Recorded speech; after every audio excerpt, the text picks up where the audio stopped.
Damaged Defenders by Sherza. Chapter 130. Norman Osborn and Zemo.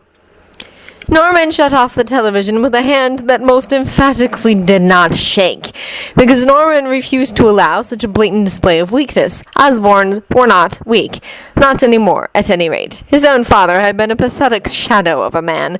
Harold, Norman's heir, was attempting to follow in his grandfather's footsteps, but Norman forbade such a thing and worked tirelessly to make him into what he should be.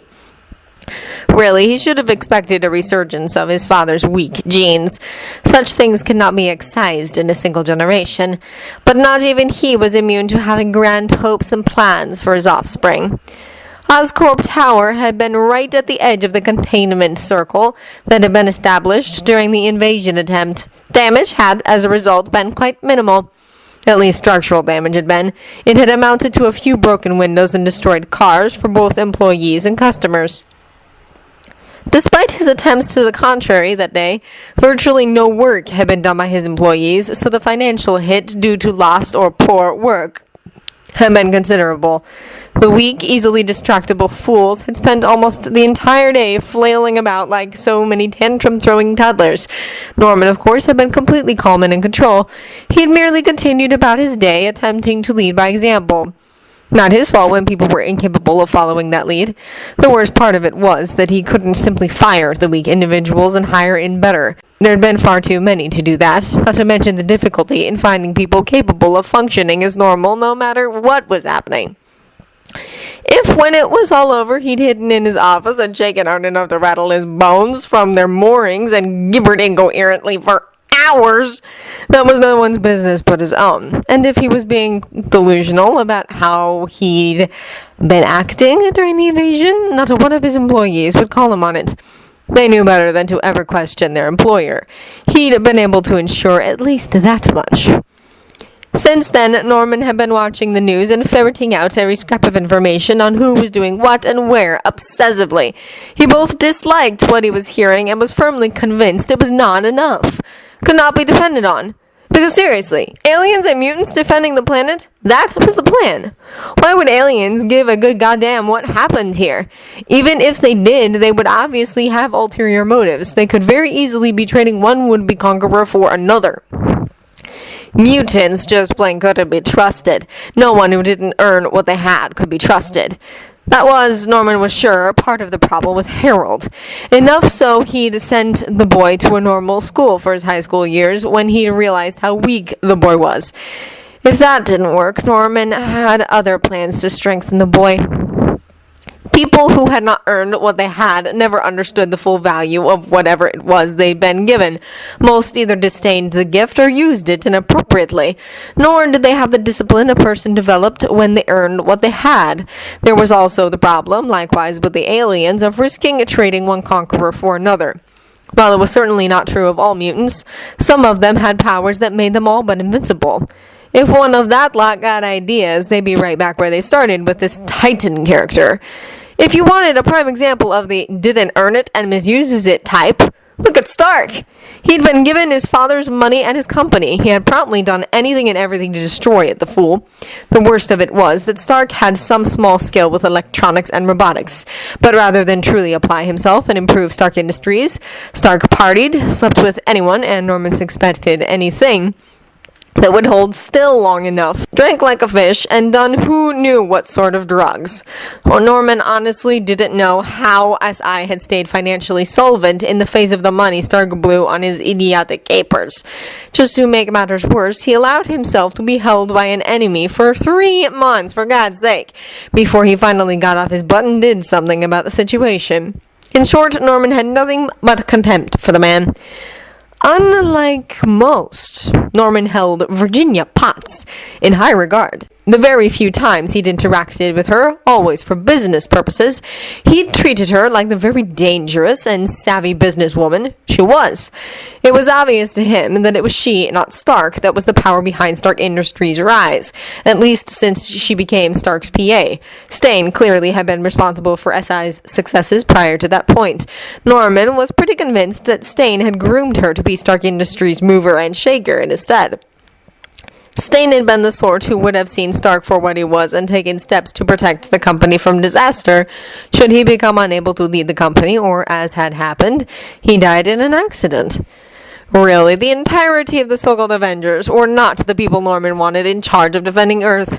2 assassins, Norman had been doing his research, one of whom had a past that was a blank slate, an out-of-control, super-strong monster, 2 aliens, 2 mutants, and that complete total waste of space, Rogers.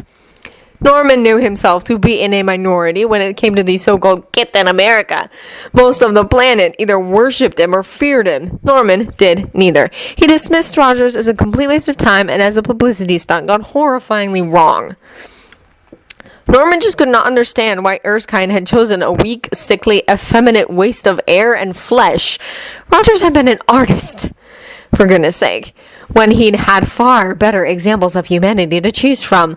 Erskine had created something that was, to this day, a marvel when he created the serum, and he'd wasted it. As much good as it had visibly done Rogers, just how much more could it have done for someone who was physically and mentally hale? The only thing of any worth Norman's father had ever done was to somehow get his hands on copies of what few written notes Erskine had left behind, and a sample of Rogers' blood. Norman had no idea how he'd managed that. He didn't actually care, either. But the serum needed to, at the very least, be preserved against the day someone could figure out how it worked and recreate it. Unlike the vast majority of the idiots who got their hands on the notes, samples of Rogers' blood or worse, tried to emulate Erskine's success from scratch, Norman and his father had absolutely forbidden any actual application of the serum. They'd both had the best minds they could get their hands on study the serum, try to break it down into its component parts to better understand how it had worked on Rogers. Norman had also, after he'd begun his rise from the ashes of his father's idiocy, managed to obtain records and or samples from both Banner and Blonsky. It paid, after all, to have government defense contracts. Unlike Stark, Norman did not squander or disdain such. He used them. He also hadn't shied from cozying up to General Ross. The man's mania had made him exceptionally easy to manipulate. Norman's scientists had studied the records and broken down the samples to study the differences between the 3 applications of the serum. Norman just regretted that samples or notes from Johann Schmidt hadn't been a possibility. It would have completed the set, as it were, and given them more data to work with. Erskine's notes had mentioned the man a time or two, but nothing beyond mentioning him as someone the serum had been used on and the application had gone awry. Absolutely nothing about the composition of the serum used, or of the awry effects, had been written down. Well, other than the whole Red Skull thing that had gotten recorded by history anyway. Yes, the man had been unhinged, but whether or not that had been a result of the serum had never been made clear by the only person in a position to know. And maybe the serum was the answer now, Norman thought, provided whatever it was that caused mental instability in 2, for sure, out of the 4 subjects, was neutralized. Applied to someone more worthy of receiving its benefits than Rogers, there was bound to be a more profound effect, producing a superior product.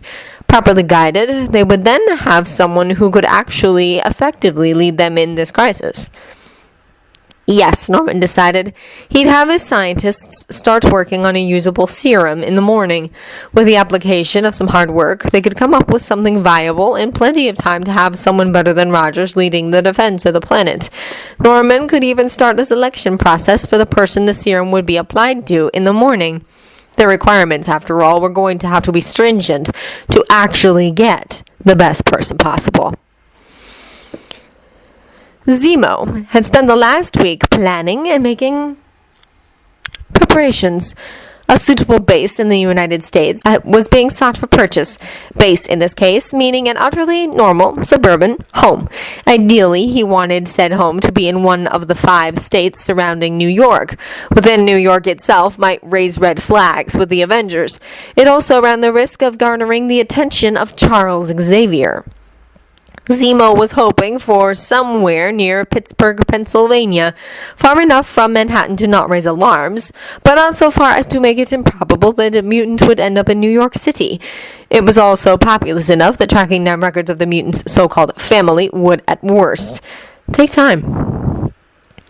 As for the family, a widowed woman in his employ was chosen from amongst a group of volunteers to play the mutant's mother. The woman bore a passing resemblance to the mutant, which would lend a certain realism to the scenario. Better still, the woman had 2 daughters of her own, both near enough to the mutant's apparent age to be believable as sisters. Zemo wasn't about to attempt to undo several decades of conditioning in order to present someone else as the mutant's father figure. Or worse, deprive the mutant of that anchor by presenting the scenario of father being dead, which was why someone with no boyfriend or husband was chosen.